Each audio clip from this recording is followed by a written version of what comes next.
श्रीगुरुभ्यो नमः। इदानीं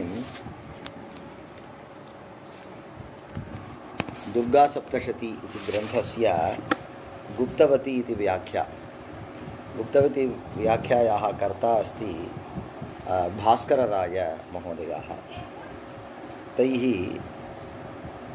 आरम्भे उपोद्घाते ईश्वरविषये ब्रह्मविषये बहु उक्तं विद्यते,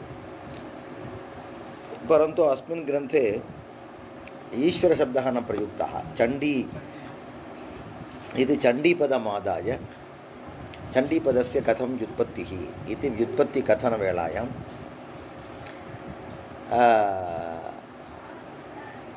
प्रायः ईश्वरस्य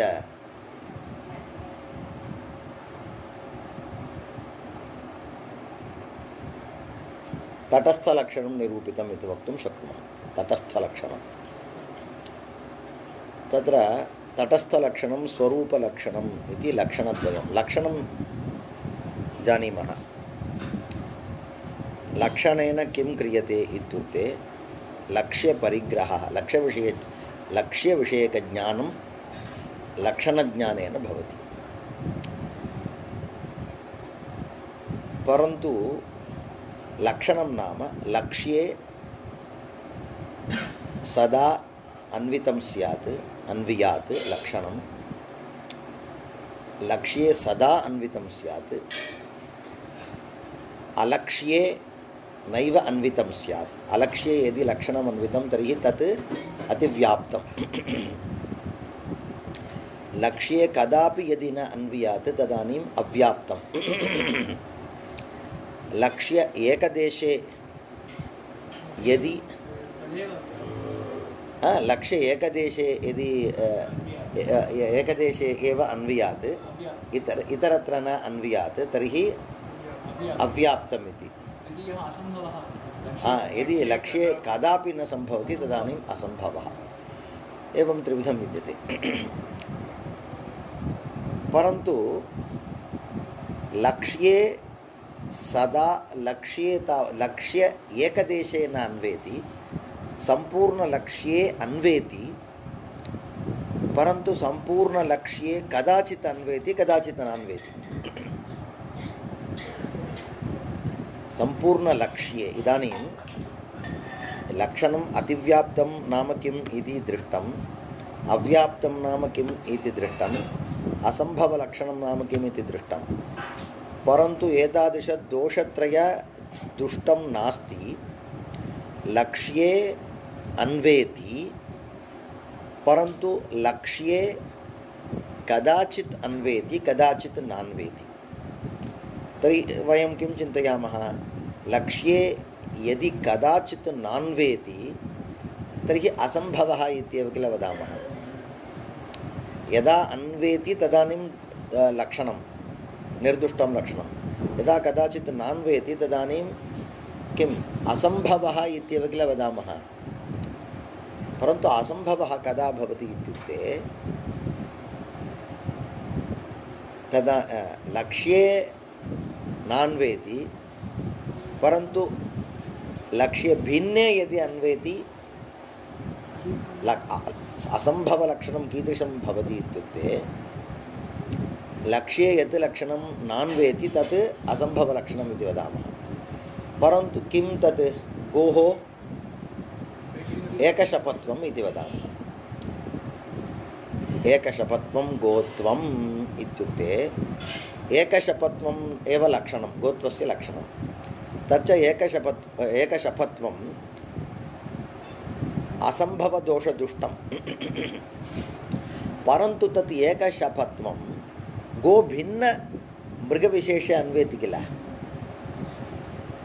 एवञ्च असम्भवः इति यत् लक्षणम् उच्यते तत् लक्षणं लक्ष्ये कदापि नान्वेति, लक्ष्यभिन्ने अन्वेति। अतिव्याप्तिः नाम लक्ष्येपि अन्वेति, लक्ष्यभिन्नेपि अन्वेति। एवञ्च इदानीं यद् उच्यते, यदि एकं लक्षणं लक्ष्ये अन्वेति तच्च लक्ष्ये कदाचित् न अन्वेति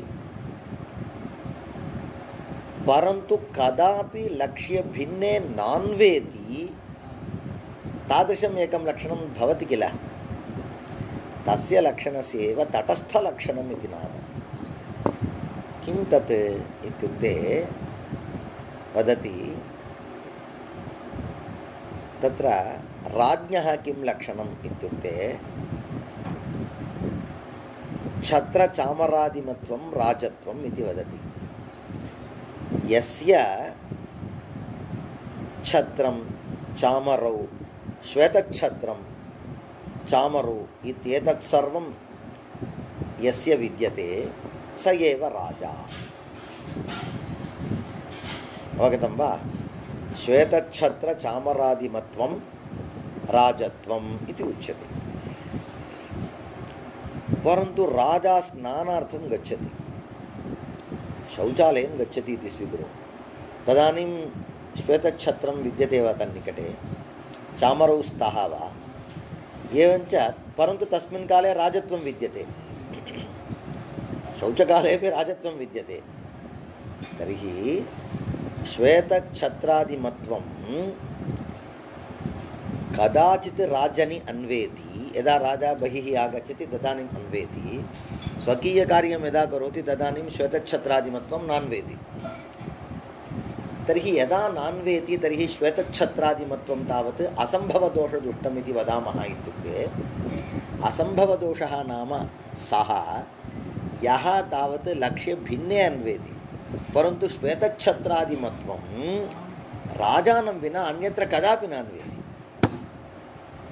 एवञ्च श्वेतच्छत्रादिमत्वं राजत्वम् इत्युक्ते यदि श्वेतच्छत्रादयः भवेयुः तर्हि ते सर्वेपि राजविषये एव भवेयुः तद्भिन्नविषये न भवेयुः एतादृशलक्षणं किमित्युच्यते तटस्थलक्षणमिति उच्यते स्वरूपलक्षणं नाम यत् लक्षणं सदा अन्वेति तदेव स्वरूपलक्षणमिति अवगतं वा एवं तटस्थलक्षणं स्वरूपलक्षणम् इति किमर्थं मया एतद् किमर्थं वक्तुम् आरब्धं भवतु इदानीम् अयं ग्रन्थः चण्डीविषये एवञ्च चण्डीविषये प्रसङ्गात् परब्रह्मणः लक्षणत्वेन केचन उक्ताः सन्ति ते सर्वेपि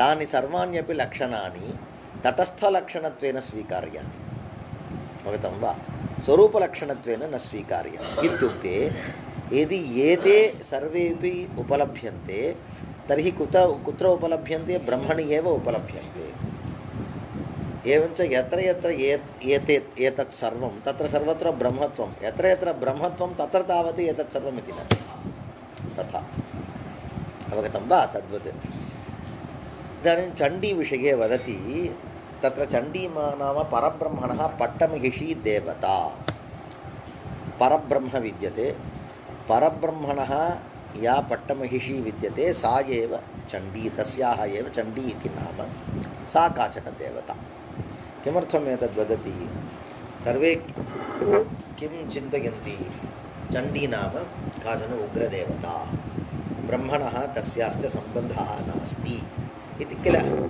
परन्तु तथा नास्ति परब्रह्मणः एव साक्षात् शक्तिः चण्डी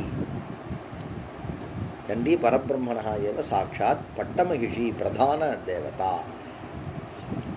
कथं वा चण्डी इति पदात् चण्डी इति पदस्य एव परब्रह्मणः पट्टमहिषी इत्यर्थः कथम् एतत् सङ्गच्छते इत्युक्ते सः वदति चण्डः अथवा चण्डम् इति तावत् कः निर्दिश्यते परब्रह्म निर्दिश्यते अतः चण्डः पुल्लिङ्गशब्दः एव भवतु चण्डः इति परं ब्रह्म चण्डस्य स्त्री चण्डी चण्डस्य इत्युक्ते परब्रह्मणः स्त्री पट्टमहिषी अवगतं वा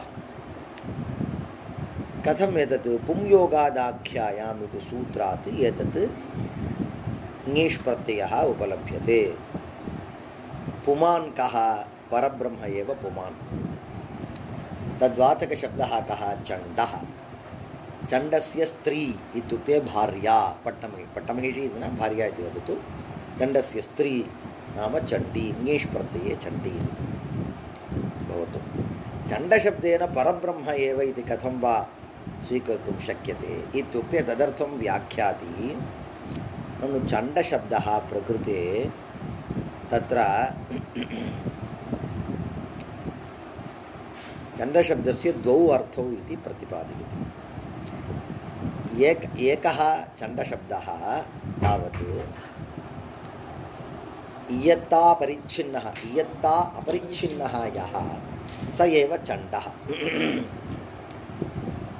इयत्ता नाम इदं परिमाणम् अस्य इति इयान्, यस्य परिमाणम् इदम्, इदम् इत्युक्ते किञ्चित् कश्चन परिमाणविशेषः। इदम्, इदं शब्देन अथवा अयमपि भवितुमर्हति। अयम् अथवा इदं परिमाणम् इति नपुंसकलिङ्गशब्दः, अतः इदमेव भवतु। इदं परिमाणम् अस्य। इदानीम् एकः हस्तः विद्यते, वस्त्रखण्डः इयान् अस्ति इति हस्तं प्रदर्शयति। तुण्डि इव्वलो पेरुसु सार् अप्पडिन्றான்। तर्हि इदम्, इदं शब्देन हस्तः निर्दिश्यते। परिमाणम् अस्य, अस्य इति शब्देन वस्त्रखण्डः निर्दिश्यते। अस्य वस्त्रखण्डस्य परिमाणं तावत् इदम्।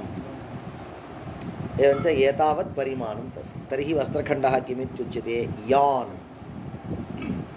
यान् वस्त्रखण्डः। खण्डशब्दः पुल्लिङ्गः नपुंसकलिङ्गोऽपि। खण्डः खण्डम् इति उभयं सङ्गच्छति। नारिकेरखण्डौ निवेदयामि, नारिकेरखण्डे निवेदयामि, उभयं भवतु। तर्हि इयान् इत्युक्ते परिमाणविशेषपरिच्छिन्नः, तस्य भावः इयत्ता। परिमाणविशेषपरिच्छिन्नत्वम् एव इयत्ता। परिमाणविशेषेण परिच्छिन्नः इत्युक्ते परिमाणं कतिविधम् इति पृष्टे परिमाणं त्रिविधं भवति। तत्र देशरूपपरिमाणं, कालरूपपरिमाणं, वस्तुरूपपरिमाणम् इति त्रिविधम्।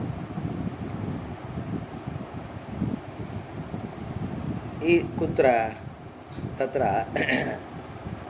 यान् कालः, पाठनार्थं यान् कालः, तत्र तावत् परिच्छेदकः कः? कालः।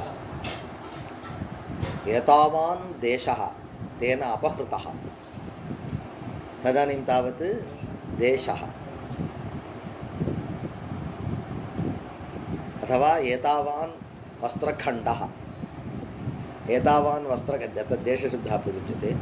एतावान् वस्त्रखण्डः तेन अपहृतः। तत्र वस्त्रखण्डस्य परिच्छेदकः कः? तत्र देशरूपपरिमाणविशेषः। एतावत् तस्य वयः इति वदति। तर्हि तदानीं वयसः परिमाणं किं? कालः एव। तदानीं कः सः? इदानीं किम् आगतं तत्र? पुमान् आगतः, स्त्री आगता इति वदति। तत्र वस्तुपरिच्छिन्ना सा व्यक्तिः इत्युक्ते स्त्रीत्वम् इति स्त्रीत्वेन परिच्छिन्ना विद्यते सा व्यक्तिः। पुरुषः इत्युक्ते पुरुषत्वेन तत्सर्वं किं? वस्तु विद्यते। एवञ्च परिच्छेदकं त्रयं विद्यते। एवञ्च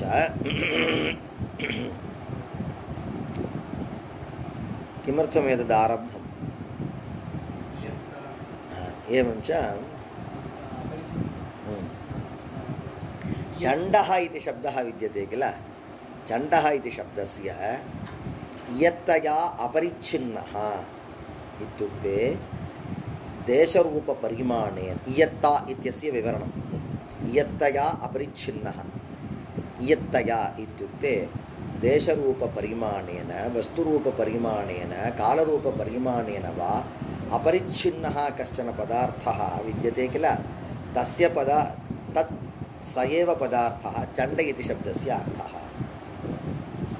चण्डः कुत्र एवं प्रयुज्यते चण्डभानुः चण्डवादः इति विद्यते भानुः चण्डः अस्ति इत्युक्ते भानोः परिमाणं कीदृशम् इति वक्तुं न शक्नुमः यत्तया परिच्छिन्नः भानुः इत्युक्ते तावान् तापः विद्यते भानोः तापः देशेन कालेन वस्तुना वा अपरिच्छिन्नः विद्यते इति तस्मिन् अर्थे चण्डभानुः சொல்ல முடியலடா அப்படின்றான் तत्र चण्डशब्दः तथा प्रयुज्यते इति अयं ग्रन्थकारः वदति अन्यः कश्चन मम तथा न प्रतिभाति इत्युक्ते न वक्तुं शक्नुमः चण्डवादः उभयोर्मध्ये चण्डवादः जातः इत्युक्ते यत्ता एव नास्ति इत्युक्ते वादी अपि न त्यजति वादं प्रतिवादी अपि न त्यजति वादं सुदूरं गच्छन् अस्ति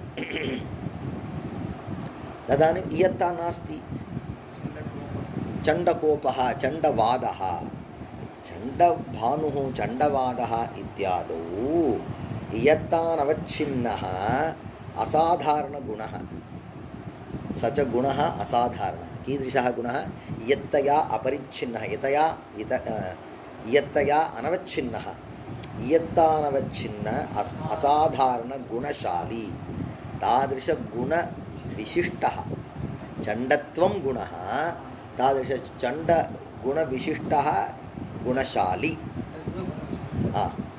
एवं चण्डत्वरूपगुणविशिष्टः एव चण्डः यत् असाधारणगुणशाली परत्वेन चण्डपदस्य प्रयोगदर्शनात्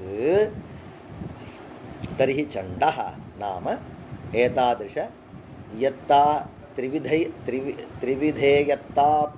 त्रिविधेयत्ता नवच्छिन्नः तादृशः लोके कः ब्रह्म एव तर्हि चण्डशब्दस्य कः अर्थः ब्रह्म इत्येव अर्थः चण्डस्य स्त्री चण्डी परब्रह्मणः पटमीषि एव चण्डी समाप्तं चण्डपदस्य प्रयोगदर्शनात् यत्तायाश्च देशकालवस्तुकृतत्रैविध्येन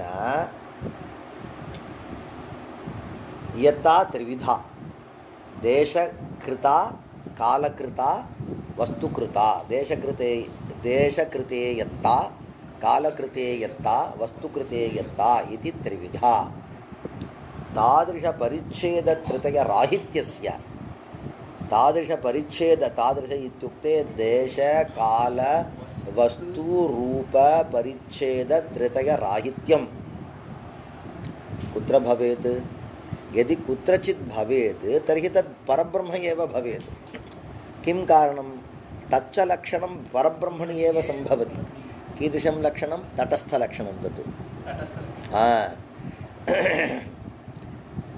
यत्तानवच्छिन्नत्वं तावत् परब्रह्मणः किं लक्षणं तटस्थलं किं वदन्ति तत्सर्वमपि नास्ति तादृशगुणाः अपि न सन्ति इति अन्ते वदेयुः निर्गुणं तदेव यत्तानवच्छिन्नत्वरूपगुणः अस्ति इति कश्चन वदेत् किल तदपि नास्ति इति वदेत् அது अद्वैतसिद्धान्तं வேணாம் ரொம்ப போகும் அது सत्यं प्रथमम् एवं तटस्थलक्षणं राजा नाम कः इति पृच्छति छत्रचामरादिमत्वं राजलक्षणम् इति वदति एवञ्च आरम्भकाले शिशोः ग्रहणार्थं तथा उक्तवान् झटिति शिशुः धावित्वा आगत्य पृच्छति स शौचासमये तत्र नास्ति इत्युक्ते तदानीम् एव अस्माभिः वक्तव्यं तत् तटस्थलक्षणं स्वरूपलक्षणम् इति अन्यद् वक्तव्यम् अत एव मया प्रक्रान्तं सर्वदा सगुणब्रह्म स्वीकार्यता इदं तु स्वरूपलक्षणं भवितुमर्हति भवति अस्मिन्नेव पक्षे निर्गुणब्रह्म पर्यन्तं स्वीकारः स्यात्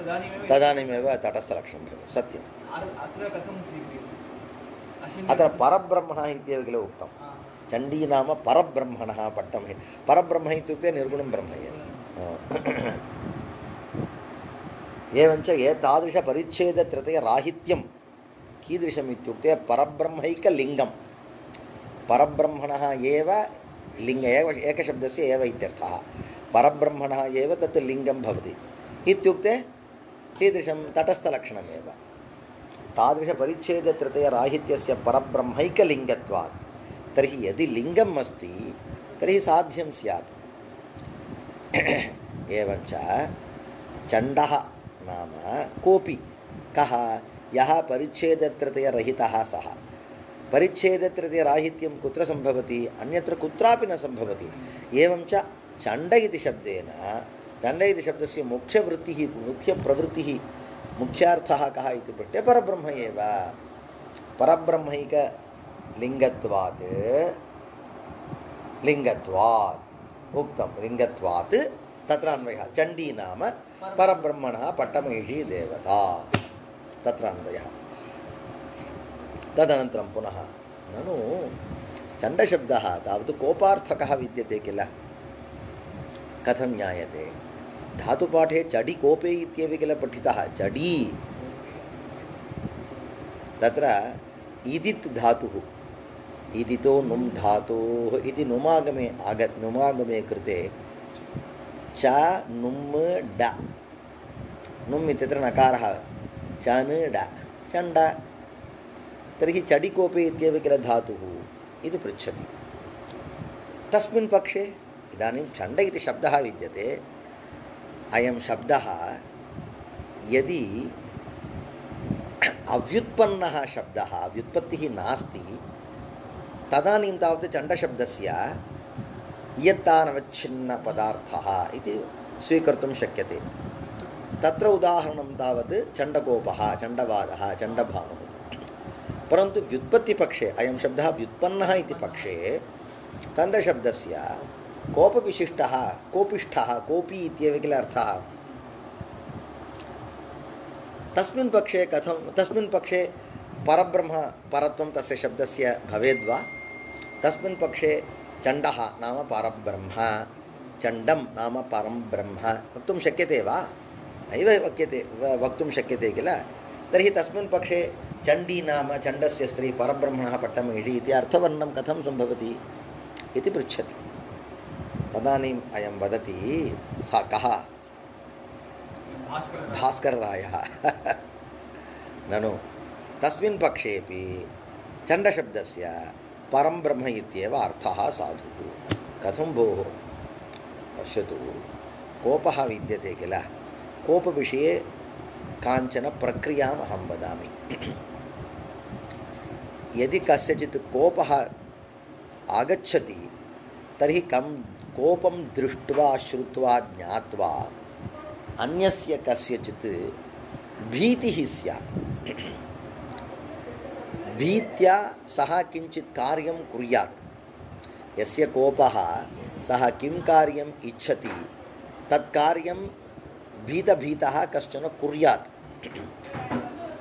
एवञ्च कोपः तदनन्तरं कोपज्ञानात् भीतिः भीत्या कार्यकरणम् एवं रीत्या यदि कश्चन कोपः भवति स एव कोपः सफलः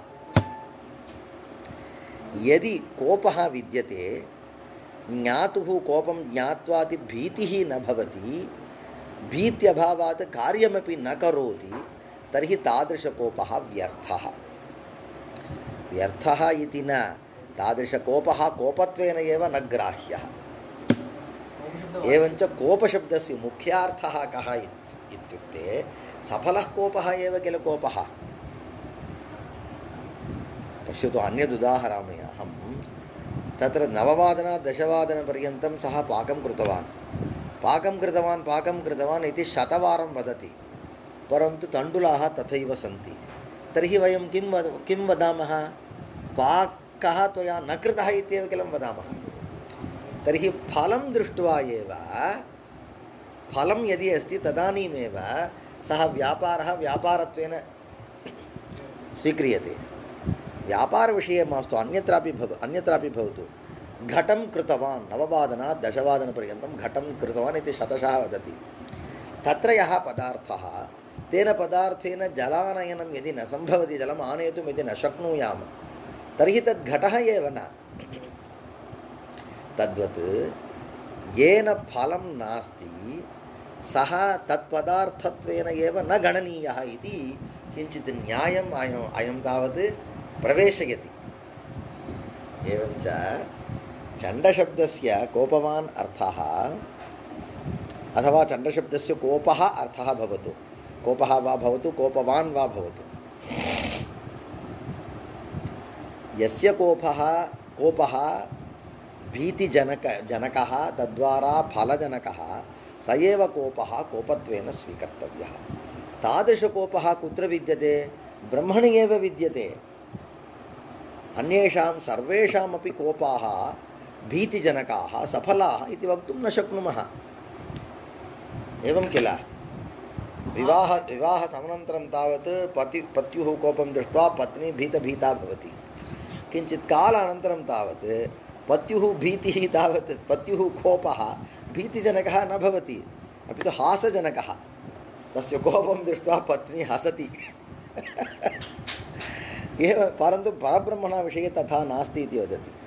एवमेव अध्यापकानां विषये अपि सर्वस्यापि विषये आरम्भे तावत् अस्माकं पश्यामः, प्रतिदिनं दृष्ट्वा प्रतिदिनम् एकवारं नमस्करोति स्म कश्चन छात्रः। यदा यदा पश्यति तदा तदा நான் சொல்லுவேன், கொஞ்சம் பசங்கள்கிட்ட கொஞ்ச நேரம்டா, ஒரு ஒரு ஒரு 6 மாதத்துல சரியாயிடுவா. ஒரு சில பசங்க பார்த்துருக்கல, வந்த போல அந்த ரூம் நான் வந்து அப்படியே நமஸ்காரம் பண்ணி ஏன்டா இல்லை பார்க்கும் போதெல்லாம் நமஸ்காரம் பண்ணுவோம் अच्छा। अन परब्रह्मविषये तथा नास्ति। एवं च सफलकोप चण्डः इत्युक्ते कोपिष्ठः नाम सफलकोपविशिष्टः इत्यर्थः। तादृशपदार्थः कः? ब्रह्म एव। महाभयजनकत्वात् महाभयजनकत्वं नाम किम् इत्युक्ते कोपः। तन्निष्ठकोपः एव महाभयजनकः, तद्वारा फलजनकः प्रयोजनजनकः। तत्सर्वं विवृणोति। एवञ्च सारः कः? चण्डः नाम कोपविशिष्टः, कोपिष्ठः, कोपी अथवा कोपि। किं तत्? ब्रह्म। चण्डस्य पत्नी इत्युक्ते तत्र कोपिनः पत्नी चण्डी। एवञ्च अस्मिन् पक्षेऽपि थ एव अर्थः इति द्वाभ्यां प्रकाराभ्यां चण्डशब्दस्य परं ब्रह्म अर्थः इति वदति। प्रथमपक्षे तावत् चण्डशब्दस्य इयत्तानवच्छिन्नत्वं, द्वितीयपक्षे सफलकोपवत्वं। तदुभयं ब्रह्मणः एव लक्षणम्, ईश्वरस्य एव लक्षणं मुचुरिणीम्। यद्यपि चडिकोपे इति धातोः निष्पत्तिः, तदापि कस्य बिभ्यति देवाश्च जातरोषस्य संयुगे इत्यादिना प्रसादो निष्फलो यस्य कोपोऽपि च निरर्थकः न तं भर्तारमिच्छन्ति षण्ढं पतिमिवां स्त्रियः। षण्ढः नाम समूहः, षण्ढः नाम नपुंसकः। षण्ढं पतिमिव स्त्रियः। यस्य प्रसादः निष्फलः, यस्य कोपोऽपि निरर्थकः, तं भर्तारं केऽपि न इच्छन्ति। कथं?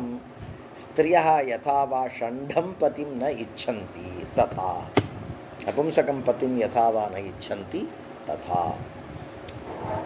एतेन किं ज्ञायते? तत्र कोपः नाम सार्थकः स्यात्। अनेन द्वितीयश्लोकेन प्रसादो निष्फलो यस्य कोपोऽपि च निरर्थकः न तं भर्तारमिच्छन्ति षण्ढं पतिमिव स्त्रियः। तेन तद्वत् कस्य बिभ्यति देवाश्च जातरोषस्य संयुगे। जातरोषः नाम जातकोपः। जातकोपस्य कस्य संयुगे देवाश्च बिभ्यति, यस्य कोपः जातः, तादृशं दृष्ट्वा देवाश्च यदि बिभ्यति तर्हि सः कः इति पृष्टे सः ब्रह्म एव इति एकं वाक्यं। द्वितीयं वाक्यम् उभाभ्यां वाक्याभ्यां किं सिद्ध्यति इति पृष्टे इत्यादिना महाभयजनकत्वेनैव कोपस्य साफल्योक्तेः जातरोषस्य कस्य बिभ्यति न इत्युक्ते यदि रोषः जातः तर्हि बिभ्यत्येव इत्युक्ते कोपः महाभयजनकत्वेन एव सफलः भवति। तादृशे एव कोपे चडिधातोः मुख्यवृत्त्या एवञ्च चडिकोपे इत्युक्ते चड् चण्ड् सः तस्य धातोः कः मुख्यः अर्थः सफलकोपः अर्थः। सफलकोपः कुत्र भवति? ब्रह्मणि एव। चडिधातोः मुख्यवृत्त्या प्रवृत्तेः एवं वा?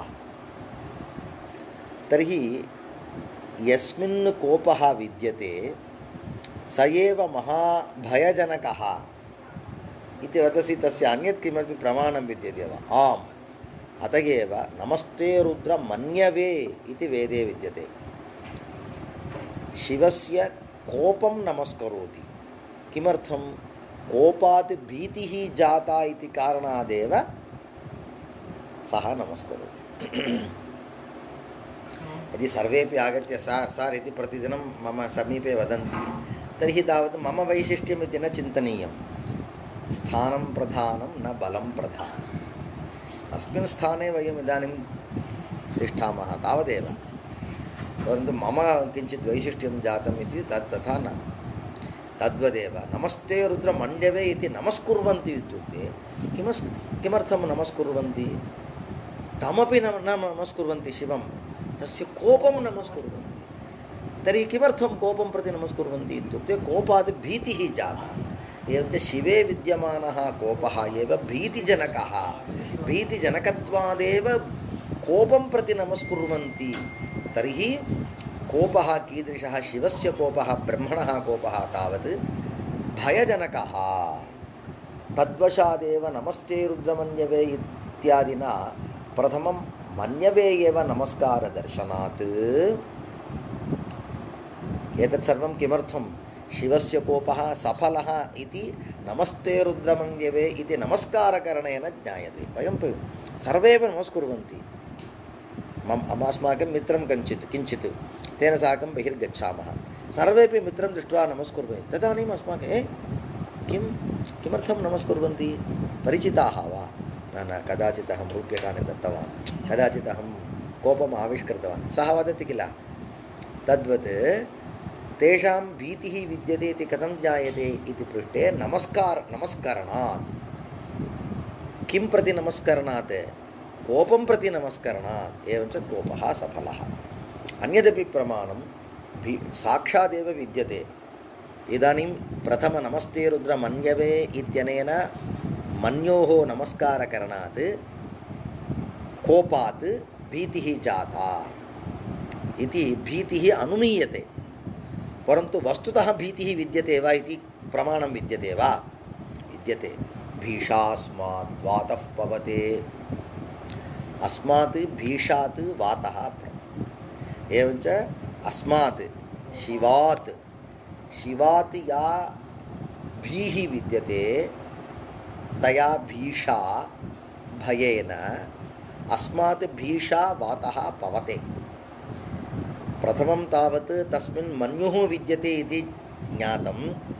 एवञ्च मन्योः कारणात् भीतिः जाता, भीतिकारणादेव नमस्कारः क्रियते इति तत्र भीतिः तत्र अनुमानेन प्राप्ता। नमस्ते रुद्र मन्यवे इति नमस्कारः दृश्यते, श्रूयते, मन्युः श्रूयते, भीतिः न श्रुता, अनुमीयते एव। परन्तु द्वितीये तावत् भीतिः विद्यते इति साक्षात् उक्तं। तर्हि शिवः तत्र कोपः, कोपात् भीतिः, भीत्या नमस्कारः इत्येवं क्रमः।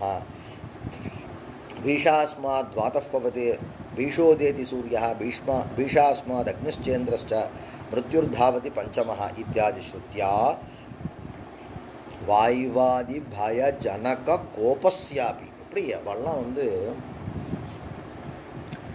இந்த ரெண்டு ஸ்ருதியினுடைய அர்த்தத்தையும் சேர்த்து எழுதியிருக்கார் பாருங்களா.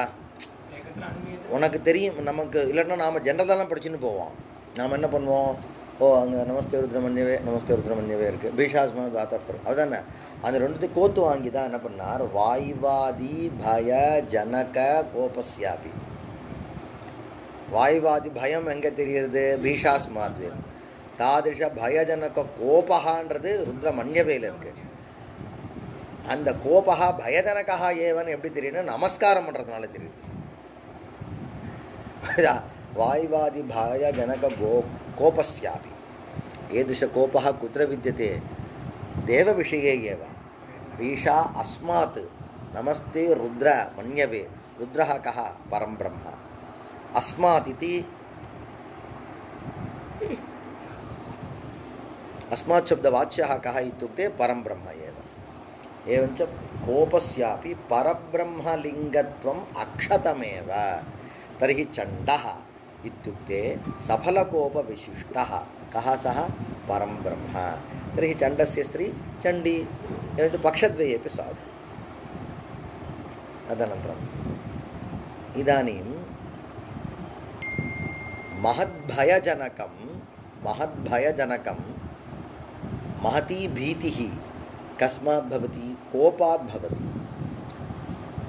किन्निष्ठकोपात्, ईश्वरनिष्ठब्रह्मनिष्ठकोपादेव. तत् कथं ज्ञायते, मन्निष्ठकोपादपि महती भीतिः न भवति वा, न भवति. अत एव ब्रह्मनिष्ठकोपादेव महती भीतिः भवति इत्यत्र अन्यदपि प्रमाणं दर्शयति. ब्रह्मसूत्रे किञ्चित् कम्पनात् इत्यधिकरणम् एकं. तत्र एकं वाक्यं विचारार्थं प्रस्तुतं. महद्भयं वज्रमुद्यतम् इति श्रुतिः.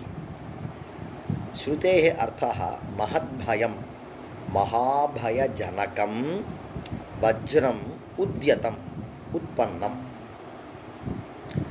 तर्हि वज्रं दृष्ट्वा सर्वेषामपि भीतिः जाता इति किल ज्ञायते. तर्हि वज्रं नाम किं, कश्चन आयुधविशेषः इन्द्रस्य हस्ते. इन्द्रस्य हस्ते यद् आयुधं विद्यते तद्दृष्ट्वा सर्वे भीताः, समीचीनं विद्यते. परन्तु तथा न तत्र अर्थवर्णनं कृतं तस्मिन् अधिकरणे. किमित्युक्तं, वज्रशब्दस्य ब्रह्म अर्थः इत्युक्तं. किं कारणम् इत्युक्ते, महाभयं लोके कस्मादपि न भवति, ब्रह्मनिष्ठकोपादेव भवति इति कारणात् महद्भयं वज्रमुद्यतम् इत्यत्र वज्रशब्दस्य यद्यपि आयुधविशेषः कश्चन अर्थः विद्यते, सः स्वीकर्तुं शक्यः प्रकृते, तथापि तस्यापि वज्रस्य महद्भयजनकत्वं नास्ति सदा. केचन वज्रं दृष्ट्वापि निर्भीताः भवेयुः. तथा शिवस्य आसीत्. तत्र नीलकण्ठाय नमः इति एकं नाम इति चिन्तये. तत्र तावत् इन्द्रस्य शिवेन साकं युद्धं जातं. तदानीम् इन्द्रः वज्रं प्रक्षिप्तवान्. वज्रं शिवस्य कण्ठे किं पतित्वा तदनन्तरम् अधः पतितं. तेन वज्रस्य आघातेन किं भवति, वेगेन कस्यचित् पदार्थस्य यदि शरीरे आघातः भवति तदानीं तावत् रत्तङ्कट्टिकं, तदानीं वर्णः तावत् कृष्णवर्णः भवति. तेन एव शिवस्य कण्ठः नीलवर्णः जातः इति एका कथा उच्यते. तर्हि तत्र किं, तत् सापि काचन कथा. तर्हि अहं पाठयामि. तर्हि तत्र वज्रं दृष्ट्वा महाभयं शिवस्य न जातं. कथं वा अत्र महद्भयं वज्रमुद्यतम् इति वर्ण्यते.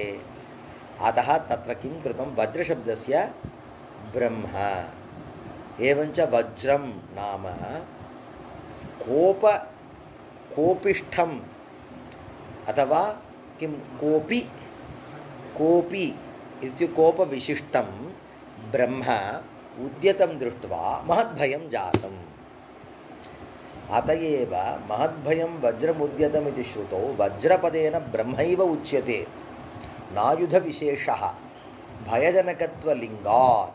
भयजनकत्वं कुत्र, महद्भयं वज्रमुद्यतम् इत्युक्ते वज्रं तावत् महद्भयजनकम् इति ज्ञायते. किं दृष्ट्वा महद्भयं जायेत, ब्रह्म दृष्ट्वा एव. एवञ्च वज्रशब्देन भयजनकत्वलिङ्गात् भयजनकत्वम् इति एतत् कस्य लिङ्गं ब्रह्मणः लिङ्गं भयजनकत्वं कथं महद्भयम् इति शब्दः प्रयुज्यते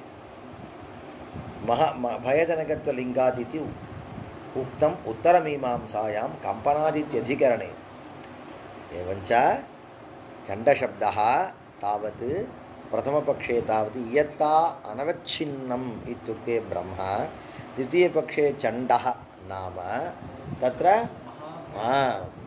सफल कोपविशिष्टः सः कः ब्रह्म एव एवञ्च पक्षद्वयेपि चण्डशब्दस्य ब्रह्म अर्थः तस्मात् शब्दात् पुंयोगलक्षणे ङीषि चण्डी इति पदनिष्पत्तिः तत्स्वरूपं चोक्तम् एवञ्च ब्रह्मणः शक्तिः पट्टमहिषी एव परं चण्डी इति ज्ञातं तस्याः स्वरूपं दीक्षितेन्द्राः वर्णयन्ति कुत्र रत्नत्रयपरीक्षा इति ग्रन्थे नित्यं निर्दोषगन्धं निरतिशयसुखं ब्रह्मचैतन्यमेकं धर्मो धर्मीति भेदद्वितयम् इति पृथग्भूय मायावशेन धर्मस्तत्रानुभूतिः सकलविषयिणी सर्वकार्यानुकूला शक्तिश्चेच्छादिरूपा भवति गुणगणश्चाश्रयस्त्वेक एव इदानीं तत्र ब्रह्म कथं विद्यते ब्रह्म चैतन्यं ब्रह्म ब्रह्म इति ब्रह्मशब्दः नपुंसकलिङ्गः इति कृत्वा ब्रह्म अपि नपुंसकम् इति न ज्ञेयम् अथवा ब्रह्म इति जडपदार्थः इति न ज्ञेयं ब्रह्म तावत् चैतन्यं चैतन्यं नाम चैतन्यविशिष्टम् अथवा चेतनं चैतन्यशब्दस्यैव चेतनः इत्येव अर्थः अवगतं वा एवञ्च ब्रह्म कीदृशं चैतन्यं कति ब्रह्माणि सन्ति इत्युक्ते एकमेव ब्रह्म कथम् अस्ति नित्यमस्ति निर्दोषगन्धं गन्धः नाम लेशः लेशः अपि दोषः नास्ति किञ्चिदपि निरतिशयसुखं सदा सुखं विद्यते इत्युक्ते पश्यतु सत्यं ज्ञानम् अनन्तं ब्रह्म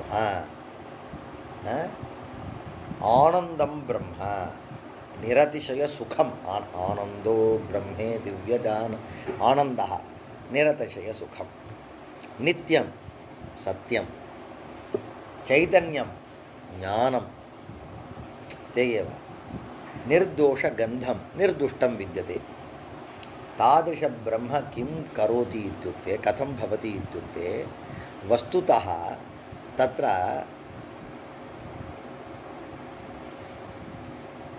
मायावशेन किं माया नाम अज्ञानम् अज्ञानवशेन अज्ञानात् हेतोः एकमेव ब्रह्म पृथक् भवति धर्मः इति एकं ब्रह्म एव धर्मः धर्मी इति भेदद्वितयम् धर्मत्वेन एकं ब्रह्म धर्मित्वेन एकं ब्रह्म भेदद्वितयम् इति पृथक् भूय तत्र धर्मरूप ब्रह्म अन्यत् धर्मिरूप ब्रह्म अन्यत् एवञ्च एकमेव ब्रह्म धर्मत्वावच्छिन्नं तदेव ब्रह्म धर्मित्वावच्छिन्नम् एवञ्च ब्रह्म एव वस्तुतः धर्मः इति कोऽपि नास्ति धर्मी इति कोऽपि नास्ति परन्तु मायावशात् धर्मत्वावच्छिन्नत्वेन एकं ब्रह्म धर्मित्वावच्छिन्नत्वेन रूपेण एकं ब्रह्म इति अज्ञानात् लोके विद्यमानैः सर्वैः अपि गृह्यते अवगतं वा चण्डत्वं धर्मः तत्र चण्डत्वरूपधर्मविशिष्टः चण्डः इति कश्चन पदार्थः विद्यते किल स एव धर्मी वस्तुतः चण्डत्वम् इति यदि कश्चन नास्ति तर्हि तादृशचण्डत्वस्य आश्रयोऽपि न भवति किल तर्हि धर्मोऽपि नास्ति धर्मीपि नास्ति अवगतं वा एवञ्च धर्मो धर्मीति भेदद्वितयम् इति एवं प्रकारेण मायावशेन पृथग्भूय पृथक् भवति इति तिङन्तं भवतु पृथक् भवति धर्मस्तत्र अनुभूतिः तत्र यः धर्मः विद्यते सः कथं विद्यते इत्युक्ते अनुभूतिः भवति अनुभूतिः नाम अनुभवः एव द्रविडभाषायाम् अनुभूतिः अन्या अनुभवः अन्यः इति उच्यते कन्दर् अनुभूति ரொம்ப அனுபூதிமான் அது வேற ரொம்ப அனுபூதி விசிஷ்டல்ல என்ன இது அனுபூதிः इत्यत्र स्त्रियां तिन् प्रत्ययः अनुभवः घन् प्रत्ययः अर्थः समानः एव किल अनुभवः एव अनुभूतिः अनुभवः अनुभूतिः अनुभवनम् ஆனால் நமக்கு அனுபூதினா ரொம்ப அனுபூதி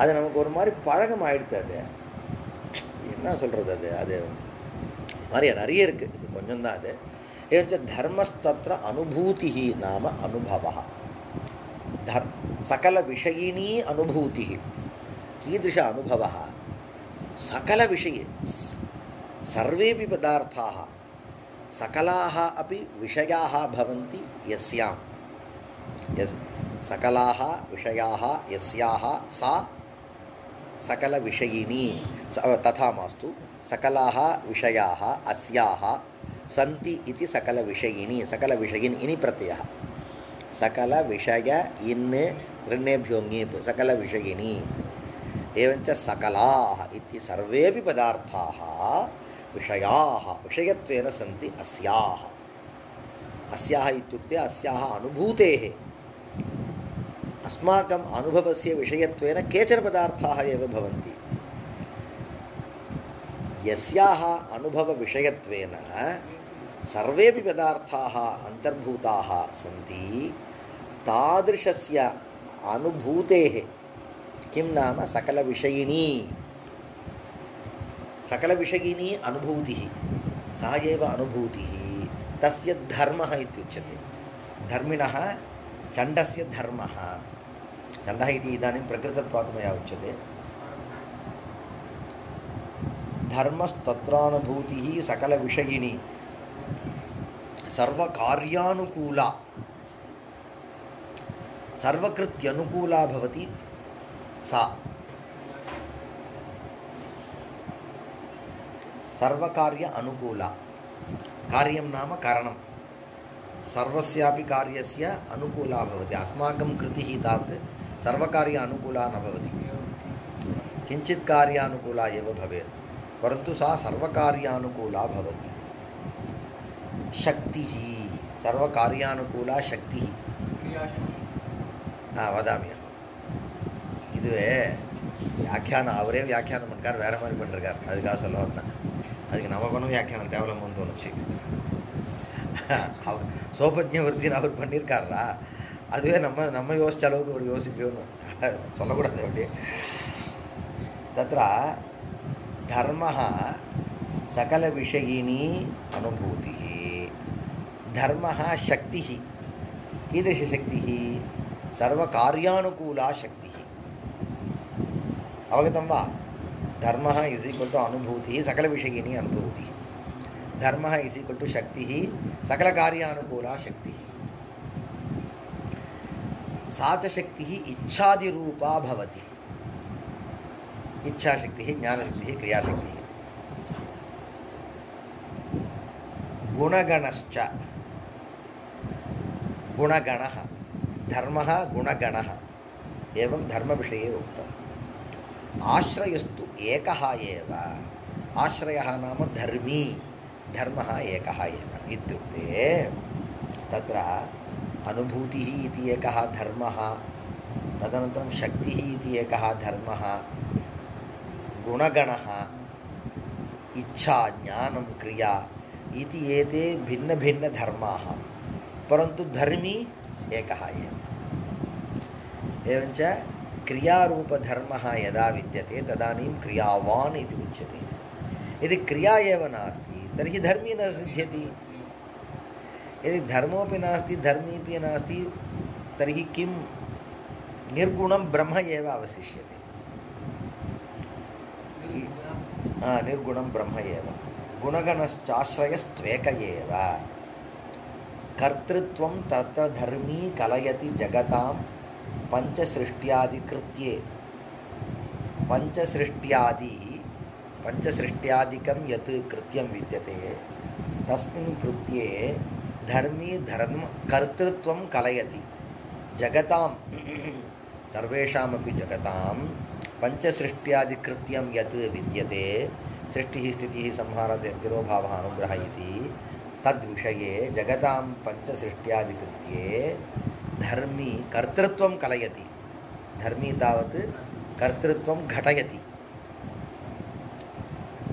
अवगतं वा एवं च सर्वस्यापि कर्ता जगतां कर्ता कः इति पृष्टे धर्मी इति वक्तव्यं धर्मी एव जगतां कर्ता इति वक्तव्यं धर्मः किं करोति इत्युक्ते धर्मः पुंरूपमाद्या धर्मः विद्यते किल धर्मः तावत् द्वेधा भवति धर्मः किमित्युक्तम् अस्माभिः अनुभूतिः धर्मः शक्तिः धर्मः इच्छा धर्मः इत्युक्तं किल तादृश एतत् सर्वं धर्मत्वेन एव स्वीकर्तव्यम् एवञ्च स च धर्मः द्वेधा भवति पुंरूपं स्वीकरोति स्त्रीरूपं स्वीकरोति यदा पुंरूपं स्वीकरोति तदानीं सः धर्मः विष्णुः इत्युच्यते यदा स्त्रीरूपं स्वीकरोति तदानीं सः धर्मः भवानी शक्तिः चण्डी पट्टमहिषी एव इदानीं भवानी इत्युच्यते पुंरूपं शक्तिः विद्यते किल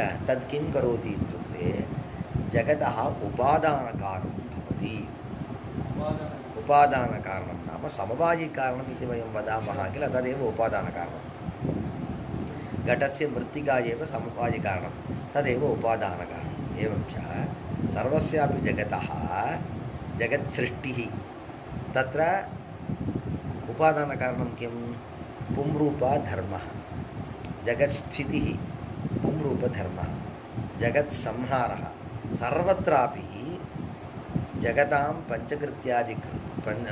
पंचसृष्ट्यादिकृत्ये धर्मी कर्तृत्वं भजति धर्मः धर्मेषु अन्यतरः पुंरूपापन्नः धर्मः किं भवति उपादानकारणं भवति स्त्रीरूपापन्नधर्मः तावत् पट्टमहिषी भवति धर्मः पुंरूपमाद्या सकल जगदुपादानभावं बिभर्ति स्त्रीरूपं प्राप्य दिव्यं भवति च महिषी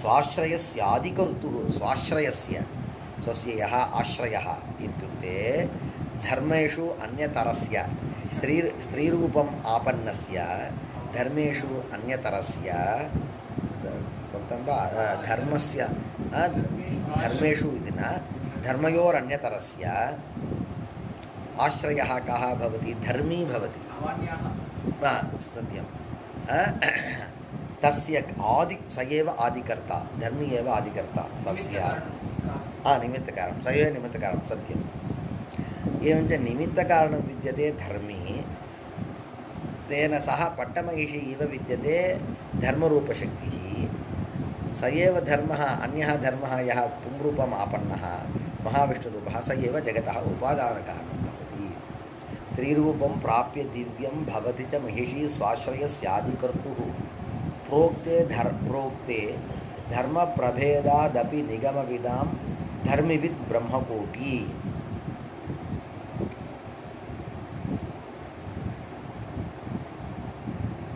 धर्मप्रभेदादपि धर्मप्रभेदः धर्मस्य एव प्रभेदः धर्मस्य प्रभेदः नाम पुंरूपत्वमापन्नः धर्मः स्त्रीरूपत्वमापन्नः धर्मप्रभेदादपि निगमविदां धर्मिवत् ब्रह्मकोटी इदानीमेव सः विषयः ह्यः मया न प्रतिपादितः इदानीं धर्मी तावत् ईश्वरः अस्तु नाम धर्मः विद्यते किल स च इदानीं पुंरूपः स्त्रीरूपः इति द्वेधा अङ्गीक्रियते किल तदुभयं जीवः भवतु जीवौ तत्र भवतां यतः ईश्वरकोटिः जीवकोटिः इति द्वेधा विभज्यते। कस्यचित् मते लक्ष्मीः विद्यते किल, सा अपि जीवेषु अन्यतमा। कस्मिंश्चित् मते मध्वमते इति चिन्तये महाविष्णुः एकः एव परब्रह्मकोटौ विद्यते, अन्ये सर्वेपि जीवकोटिषु एव जीवकोटयः एव, जीवसमूह एव अन्तर्भवन्ति। तद्वत् धर्मी ईश्वरः भवतु, धर्मद्वयं विष्णुः भवानी इति एतदुभयं विद्यते किल, तत् कुत्र भवतु इत्युक्ते जीवकोटौ तदुभयम् अन्तर्भवतु इति पृष्टे अस्मिन् मते तदुभयमपि ब्रह्मकोटी, कोटिः कोटी कोटयः,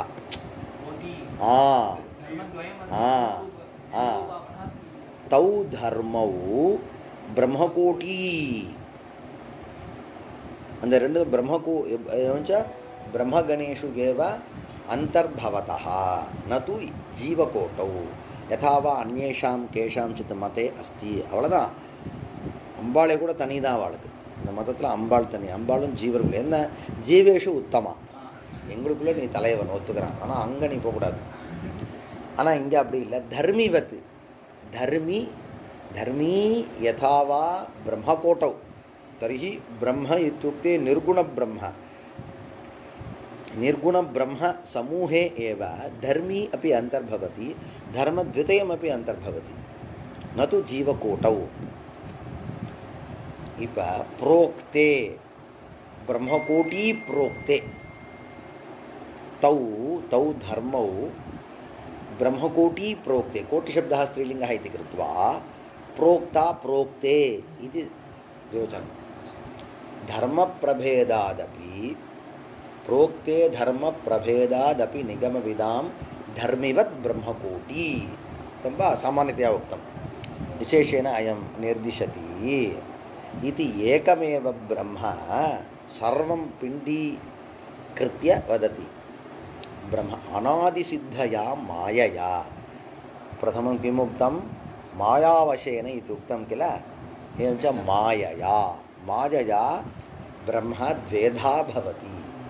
ओ माया, तर्हि माया नाम अन्यत्र कुत्रापि विद्यते वा, अहं साधुः एव, स एव बहिस्तः आगत्य मां तावत् कलुषितवान् इतिवत् परं ब्रह्म एकमेव विद्यते, माया इति बहिः विद्यमानः कश्चन पदार्थः आगत्य ब्रह्मणि कलुषम् उत्पादितवती।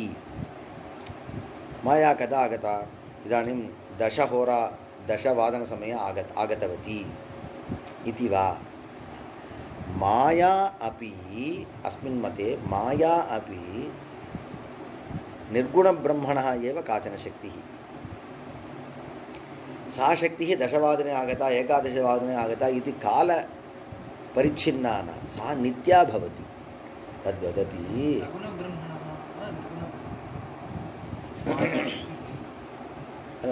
सा तावत् निर्गुणब्रह्म एव, तस्यैव शक्तित्वेन वक्तव्यं।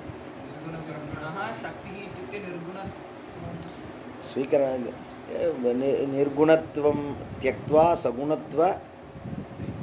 सगुणत्व संपादन समये प्रथमं मायया एव सर्वं सम्पाद्यते।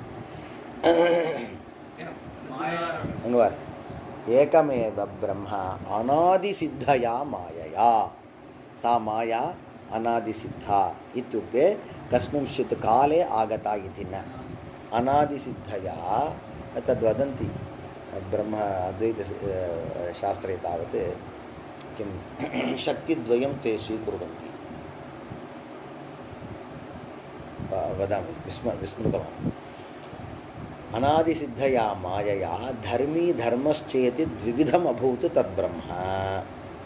सृष्ट्यारम्भे यत् प्राथमिकम् ईक्षणं, तदनन्तरं तावत् सृष्ट्यारम्भकाले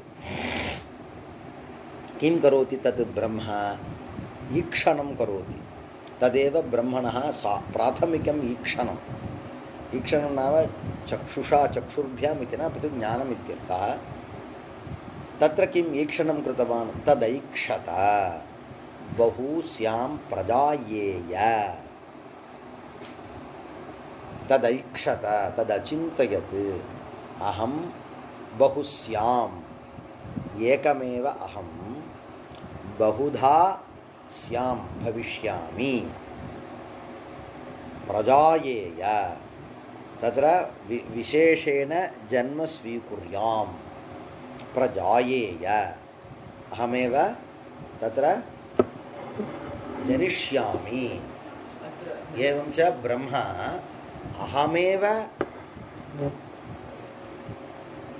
अहमेव तावत् अहमेव भविष्यामि अहमेव बहु भविष्यामि इति तत् ऐक्षत तर्हि तदेव ब्रह्मणः प्रथमम् ईक्षणं विष्णुः इति धर्मः इति स्वीकृतम् अहमेव भविष्यामि इत्युक्ते तर्हि उपादानकारणम् इति उक्तम् उपादानकारणं न निमित्तकारणमेव निमित्तकारणमेव चिन्तयति निमित्तमेव एवं चिन्तयति निमित्तम् इति धर्मी इति यः उच्यते स एव एवं करोति एवं चिन्तयति तर्हि सर्वत्र परब्रह्म एव अहमेव बहु भविष्यामि इत्युक्ते तर्हि उपादानकारणं तत्र एवञ्च तत् धर्मी धर्मद्वारा धर्मान्यतरद्वारा उपादानकारणं बहु भविष्यामि तदेव साक्षात् न अहं करोमि इत्युक्ते मम करणद्वारा एव किल करोमि अहं करोमि इत्युक्ते साक्षात् आत्मा करोति वा न तत् शरीरद्वारा करोति अथवा शरीरं करोति इत्युक्ते शरीरं हस्तद्वारा एव किल करोति किञ्च सर्वत्र किञ्चित् करणं विद्यते तद्वत् तत्र धर्मी धर्मद्वारा भवति तत्र धर्मान्यतरद्वारा अन्यतरधर्मद्वारा अन्यतरधर्मः नाम महाविष्णुः तद्वारा अहं बहु प्रजायेय इति अनेन किं ज्ञायते ईक्षणं ब्रह्मणः ईक्षणम् इति एकः धर्मः ज्ञायते तदनं सोकामयत तदपि तदैक्षत बहुस्यां प्रजायेय सोकामयत बहुस्यां प्रजायेयेति तत्रापि आगच्छति तदैक्षत इत्यत्रापि आगच्छति सोकामयत इति तैत्तरीय उपनिषदि आगच्छति आनन्दवल्ली वा तत् तपो कुरुत तत् तपः अकुरुत कृतिः एवञ्च अत्र इत्यादि त्रिविधश्रुतिसिद्धं ज्ञानेच्छाक्रिया तदैक्षत इत्युक्ते अचिन्तयत् अचिन्तयत् नाम ज्ञानं तत्र ब्रह्मणि ज्ञानम् अकामयत इत्युक्ते ब्रह्मणि कामः इच्छा तत् तपः अकुरुत इत्यतः क्रिया एवञ्च तत्र तिसृभिः श्रुतिभिः ब्रह्मणि ज्ञानं विद्यते क्रिया इच्छा विद्यते क्रिया विद्यते इति गुणत्रयं धर्मत्रयं तावत् अस्माभिः ज्ञातम् एवञ्च यदा धर्मत्रयं ज्ञायते अथवा धर्मत्रयम् उत्पद्यते तदानीं तद् ब्रह्म कथं भवति धर्मी भवति एवञ्च शङ्करकालः सः बहुस्यां प्रजायेय इति यस्मिन् क्षणे चिन्तयति तदानीं निर्गुणं सगुणं भवति किं कारणम् अत एव अन्यत्र शिवशब्दस्य व्युत्पत्तिं प्रदर्शयति नीलकण्ठदीक्षिताः शिवः नाम वशिः इति वक्तव्यं वशिः इत्येव तस्य नाम वर्णव्यत्यासः जातः शि इति पूर्वत्र जातः वा इति पश्चात् गतः शिवः इति वशिः नाम कः अर्थः वशकान्तौ इति धातुः वश धातोः कान्तिः इत्यर्थः कान्तिः नाम कः अर्थः कान्तिशब्दस्य इच्छा इत्यर्थः एवञ्च इच्छ बष्टि इत्यस्य इच्छति इत्यर्थः कः अर्थः इच्छति इत्यर्थः इच्छति नाम कः अर्थः इत्युक्ते यस्मिन् क्षणे सः इच्छति तस्मिन् क्षणे ब्रह्म इति नाम त्यक्त्वा वशिः इति नाम स्वीकरोति सः। इत्युक्ते वस्तुतः पूर्वं सः निर्गुणः एव, बहोः कालात् निर्गुणः आसीत्। लोकसृष्टिः कर्तव्या इति इदानीं निद्राति। इदानीं जागरणबुद्धिः आगता इत्युक्ते जागरणबुद्धिः तावत् निद्रातुः नैव आगच्छति। तर्हि यदि जागरणबुद्धिः आगता तर्हि सः न स निद्रायाम् आसीत् इति वक्तव्यं वा? यदि निद्रितः तर्हि जागरणबुद्धिः न भवेत् किल। तर्हि वयं तत्र संकरकालः इति वदामः। एवञ्च तस्मिन् काले तस्मिन् क्षणे स्वस्य जागरणं किञ्चित् निद्रा सन्धिकालः। तदानीं सः किं करोति? तदानीं लोकसृष्टिः कर्तव्या मया इति सृष्टिम् इच्छति सः। इच्छति इत्युक्ते इच्छायाः आश्रयः। एवञ्च इच्छाश्रयः यः विद्यते स एव शिवः इत्युच्यते। स एव वशिः इति वक्तव्यः। वशिः इति वक्तव्यः। वर्णव्यत्ययात् शिवः। वशकान्तौ शिवस्मृतः। हिंसि धातोः सिंहशब्दः हिंसि धातोः हनहिंसागत्योः इति यः धातुः तस्मात् हिंसि धातोः सिंहशब्दः उत्पन्नः। वशकान्तौ शिवस्मृतः। वशकान्तौ इति धातोः शिवः शब्दः उत्पन्नः इति स्मृतः। वर्णव्यत्ययतः सिद्धः। वशकान्तौ इत्युक्ते वशिः इत्येव किल स्यात्। वर्णव्यत्ययात् वर्णविपर्यासात् अयं शब्दः सिद्धः। एवं भवति वा लोके? भवति। पश्यकः कश्यपो यथा। पश्यकः इत्येव सदा तत्त्वं पश्यन् आसीत्, अतः पश्यकः इति वक्तव्ये कश्यपः इति वर्णव्यत्ययेन तद् यथा जातं नाम तद्वत् एतानि अपि जायन्ते। हिंसि धातोः हिंसि तत्र हिंसति इति कारणात् हिंसः इति वक्तव्यं, सिंहः इति वर्णव्यते। वशकान्तौ इति धातोः वशिः इति वक्तव्यं, शिवः इति।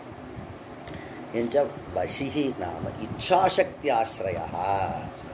इच्छाशक्त्याश्रयः इत्युक्ते जगत्सृष्टिकाले जगत्सृष्टिः कर्तव्या इति प्रथमं ब्रह्मणि इच्छाशक्तिः एव जयति। प्रथमं ज्ञानशक्तिः नास्ति, प्रथमं इति सः वदति।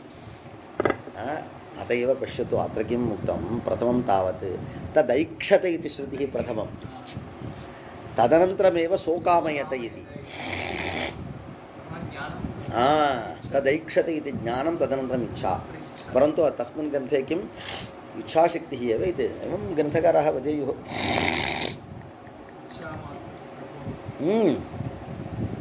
सः अन्यः விஷயः பார்த்தா எல்லாம் ஒரே மாதிரி இருக்கும்டா உங்களுக்கு. அது வேறு. இச்சா மாத்திரம் பிரபு சிருஷ்டின்னு கதையே வேறு. அது என்ன கதைன்னா, என்ன ஃபஸ்ட் ப்ரைஸ் வரும்னு ஆசைப்பட்டால் போருமா, உழைக்க வேண்டாமா? அப்போ இச்சையா கிஞ்சித் ந சாத்தியते, तदनन्तरं तावत् कृतिः स्यात्। तर्हि इच्छा जानाति इच्छति यतते. ஆனால் ஈஸ்வரனுக்கு என்னன்னா இச்சா ஏவ சிருஷ்டி. ஜெகத் நான் சிருஷ்டி பண்ணோன்னு நினச்சா சிருஷ்டி பண்ணோமா, எழுந்துக்கோங்க, மண் எடுத்து பிசிங்க, பிசினி வந்து இப்படி இப்படி மேலே, அதெல்லாம் கிடையாது. அவர் நினச்சா காரியம் உண்டாயிடும். அதுதான் இச்சா இத்துக்தே ईश्वर विषये इच्छा नाम ईश्वर विषये सृष्टि नाम का इच्छा एव सृष्टि. அந்த அர்த்தம் புரிஞ்சா அவனுக்கு? இது எல்லாம் ஒரு மாறி மாறி ஏதோ பேசின்னு இருப்பாடா. அங்கே சப்தார்த்தம் வேற மாதிரி இருக்கும். இச்சா மாத்திரம் நாம இச்சா ஏவ சிருஷ்டி. இச்சாம் त्यक्त्वा क्रिया इति काचन नास्ति नापेक्ष्यते इत्यर्थः. இச்சா மாத்திரம் நாம இச்சா ஏவ மாத்திர சப்தத்தை எடு, ஏவ சப்தத்தை போட்டு பாரு. இச்சா ஏவ சிருஷ்டிஹி अस्माकं तद् इच्छा भिन्ना सृष्टिः अन्या.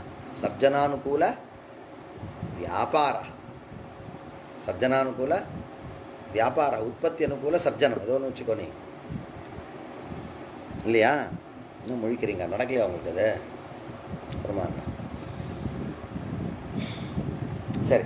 तदैक्षत बहुस्यां प्रजाजेय इति सोकामयत तत्तपो कृत इत्यादि त्रिविध श्रुति सिद्धं ज्ञानेच्छा क्रिया समष्ट्यात्मकत्वं, ज्ञान इच्छा क्रिया समष्ट्यात्मकत्वं स एव ब्रह्मधर्मः इत्युक्ते धर्मी इति यः उच्यते तत्र विद्यमानगुणाः एतेषां धर्माणां समष्टिरूपः इत्युक्ते आश्रयस्तु एक एव. तर्हि तस्मिन्नेव आश्रये इच्छा अपि भवति, ज्ञानमपि भवति, क्रिया अपि भवति. एवञ्च तादृशसकलगुणविशिष्टत्वेन यदा धर्मी आश्रीयते तदानीं सः एकः भवति. एतत् सर्वं समष्टिरूपम् एव. किमित्युच्यते? ब्रह्मधर्मः. ज्ञानेच्छा क्रिया समष्ट्यात्मकत्वं स एव ब्रह्मधर्मः. स च धर्मः धर्म्यभिन्नः एव. धर्मः इति पृथक् पृथक् इच्छा ज्ञानं, सः तावत् धर्म्यपेक्षया अभिन्नः एव. तत्र किं प्रमाणं? स्वाभाविकी ज्ञानबलक्रिया च इति श्रुते. एनां श्रुतिं स्वीकृत्य शङ्करभाष्यं कथा विद्यते. अहं दृष्टवान्. शङ्करभाष्यम् अन्यथा विद्यते, शाङ्करभाष्यमन्यथा विद्यते. तत्र अप्पय्यदीक्षितानां सोपज्ञवृत्तिः अन्यथा विद्यते. ज्ञानबलक्रिया च, ज्ञानक्रिया बलक्रिया इति उक्तं. तत्र ज्ञानक्रिया बलक्रिया इति द्विविधा. तदुभयं तावत् ब्रह्मणः स्वाभाविकम् इति सः अन्यथा वर्णयति. सः धर्मः धर्म्यपेक्षया अभिन्नः एव, भिन्नः नास्ति. तथापि मायावशेन भिन्नः एव प्रतीयते. अवगतं वा?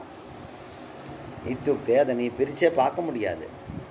धर्म अभिन्नः एव स्वाभाविकी ज्ञानबलक्रिया च इति श्वेताश्वतर उपनिषद् वाक्यम् इति श्रुतेः. तस्यैव धर्मत्वात् शक्तिः इति संज्ञा, शक्तिः इति संज्ञा. अत एव अथातो ब्रह्मजिज्ञासा इति अनन्तरं वदति. अनन्तरं पश्यामः वा?